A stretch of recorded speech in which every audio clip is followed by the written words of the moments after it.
I'm going to show you how I work on my clients to lift their jowls and to firm up a heavy neck. Stay tuned, that's coming up next. Welcome back, Christine Byer here, licensed esthetician for 23 years. And I really specialize in device use, proper device use, and massage moves that help release tension in the face so you can get a more complete lift. Now, I work on clients, or I'm on a lesser schedule now, but I used to see clients day in and day out where I would lift heavy neck and jowls all the time. I see this a lot.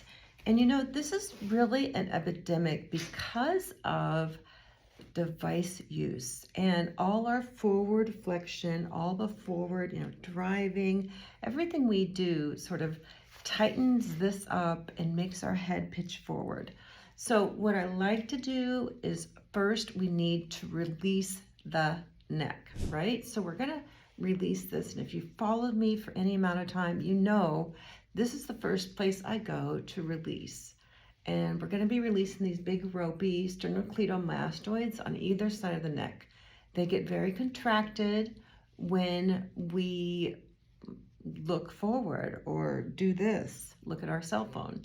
So I like to release this because if you watch me for any amount of time, you get a lymph traffic jam. And what is lymph? Lymph is the body's garbage disposal, all right? It's very superficial, although it can get stuck up underneath, fat and around fat and muscles. And so we need to release before we can use our devices, because we need to get rid of that excess fluid or lymph that is sticking around. So when we deal with the jowls, we also want to go in and release the corners of the mouth and under the cheeks. And the reason we do this is because I always move bottom to up, where I'm releasing, going down, up, releasing. And the reason we do this is so that we get a better lift with our devices. If we just take our devices over dehydrated skin and maybe muscles that have never been massaged, we're not going to get the best lift. Also, if you have very tight traps, and most of us do because we keep our shoulders around our ears, and so this leads to tight traps. And so much of everything that we do will make our traps or trapezius be very tight, and they shorten over time, and then we get this sort of football player look. And so we want to release the neck, release this. There are trap release. If you go on YouTube, there's a million ways to release your traps. Tight traps will make your jowls look worse. So we're going to release all that, do our best to release the body, release tension, and then when we work on the face, the release work tends to hold better when we get body massage, right? Or when we do yoga, when we release stuck fascia. So after we release all this tension in the lower face and we move up to the cheeks, when we work on the jowls, we also want to use a device that's going to help us lift, right? So we can use the curve, we can use the mini, but in this video, I want to show you specifically the curve. The curve is a really great device for heaviness under the chin and jowls. I like to use the curve on level 3, mode 3, level 3. The reason being is that biomechanical massage is so good for sort of loosening up stuck fascia and loosening up stuck lymph and mobilizing it so that it will flush out and the area will look thinner. It will look thinner because we tend to accumulate a ton of lymph underneath here, which is going to make all of this look worse. It drags the eyes down and it makes all of this look worse.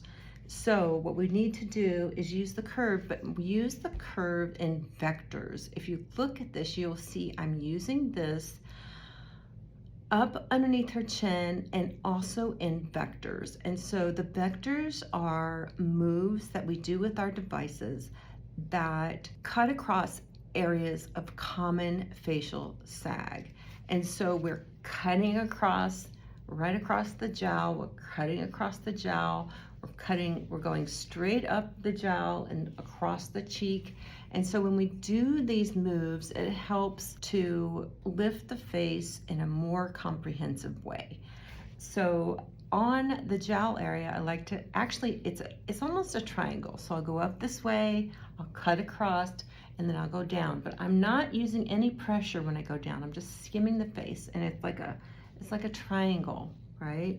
With that third leg just being a skim. And then I'll also go up, straight up this way, behind the ear, straight up, behind the ear. Just doing moves that help lift the side of the face and give that slight facelift effect. So use your vectors. You can do the moves according to the manufacturer, but then at the end, add 5 minutes on just to do the vectors. So you're gonna slice across all those heavier areas and get the lymph to move and get that slight facelift effect. So you'll see here in the before and after how much we worked to really get to the under the chin lymph to move on out. Now, she does Pilates, so you'll notice that her sternocleidomastoids are so tight and so strong. She has some adhesions, right? And so what we would need to do is take our Anma